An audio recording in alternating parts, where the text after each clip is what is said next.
Bonjour à toutes et à tous, bienvenue sur votre chaîne d'information régionale en ce mercredi 27 mars.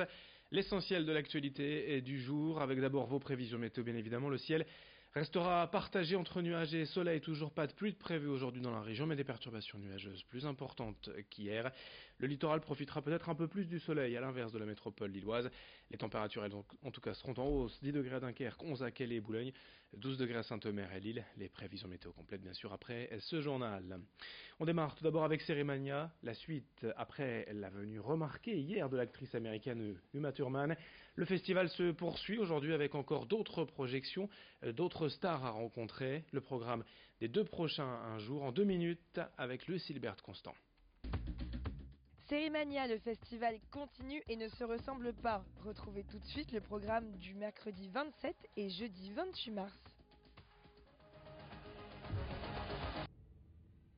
Nevada, 1965. Une société américaine ségrégée, une adolescente blanche abandonnée à la naissance et adoptée par une famille noire. Lorsqu'elle l'apprend, Fauna Odell, 17 ans, va alors enquêter jusqu'à retrouver sa famille biologique. Elle découvre alors que son grand-père est le suspect numéro 1 dans une affaire de meurtre. Une série à découvrir pour la première fois en France, mercredi à 17h à l'UGC Ciné-Cité. Les mystères se poursuivent avec The Cry. Alistair et Johanna sont un couple de jeunes parents débordés par leur nourrisson Noah. Ils partent voyager en Australie pour récupérer la garde de la fille d'Alistair, née d'un premier mariage. Un soir, leur enfant Noah disparaît dans une station-service. La presse s'empare de l'affaire et accuse les parents. Mais une question demeure, qu'est-il arrivé à Noah? Un mystère à découvrir au Majestic, mercredi à 17h30. Pour les 30 ans d'Alaska, on fait quoi? On ferait pas une grosse fête? Jeudi, c'est la rencontre à ne pas manquer pour les fans de la série de France 2, 10%. Le casting des agents sera présent pour rencontrer leurs admirateurs. Cette série présente la vie de l'agence artistique d'acteurs ASK. Dans les saisons précédentes, Jean Dujardin, Monica Bellucci, Guy Marchand ou encore Lynn Renaud y ont joué leur propre rôle. Les agents Mathias Barneville, Gabriel Sarda, Arlette Azemar ou encore Camille Valentini seront présents à 14h à l'UGC Ciné-Cité. Jeudi sera décidément placé sous le signe des rencontres fortes. Toujours à l'UGC Ciné-Cité, à 16h30, les créateurs de la série Black Mirror donneront une masterclass. Charlie Brooker et Annabelle Jones, scénaristes et productrices, rencontrent un énorme succès international avec leur série. Chaque épisode a une histoire, un casting et une réalité différente, mais toujours avec un point commun, raconter une réalité où la technologie, poussée à son extrême, peut être notre meilleur ennemi, mais très souvent notre pire ennemi.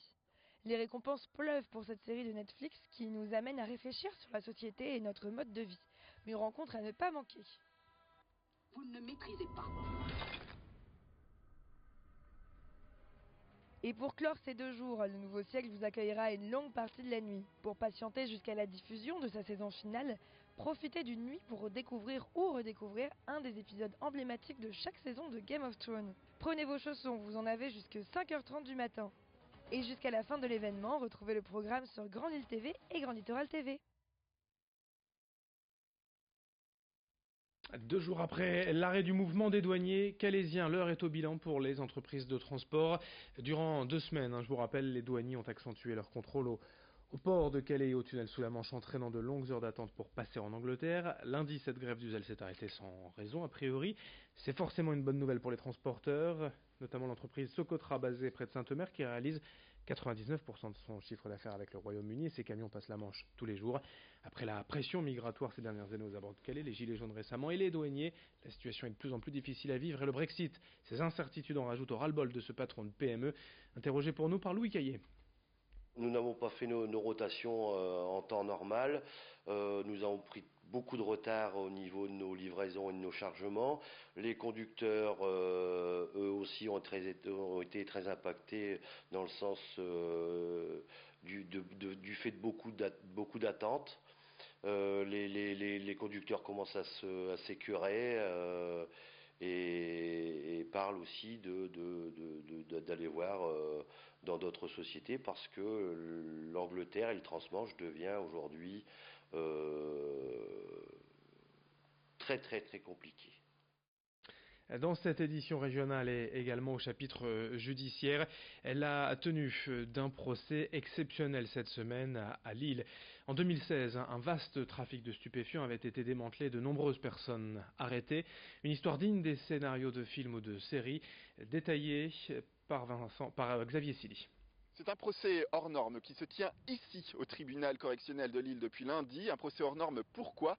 Eh bien parce que jusqu'à la fin de la semaine, ce ne sont pas moins de 20 suspects qui comparaissent dans le cadre d'une affaire de trafic de stupéfiants en bande organisée. Alors le procès se tient malgré l'absence, il faut le noter, de 3 principaux suspects, soupçonnés d'ailleurs d'être à la tête de ce réseau. Pour rappel, l'affaire date de janvier 2016 quand la police découvre un trafic à l'île Sud, un trafic de stupéfiants avec tout un groupe de personnes dont le train de vie rempli de voyages dans des destinations de rêve, de voitures de luxe ou encore d'investissement immobilier, eh bien, ne correspond pas à la catégorie sociale des prévenus. Un noyau de personnes donc qui trouve des ramifications partout en France, mais avec ce noyau à l'île Sud. Pour rappel, depuis décembre 2016, eh bien, la police était intervenue après les avoir suivis pendant 1 an pour pouvoir les interpeller de manière globale.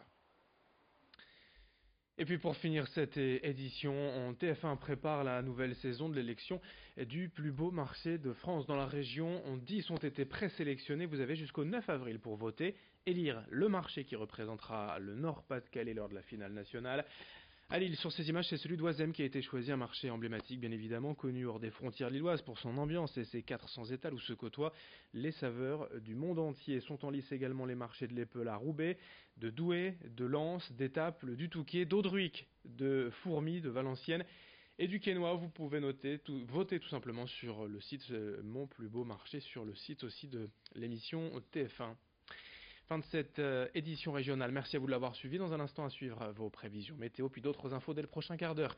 Très bonne journée à toutes et à tous en notre compagnie, bien sûr.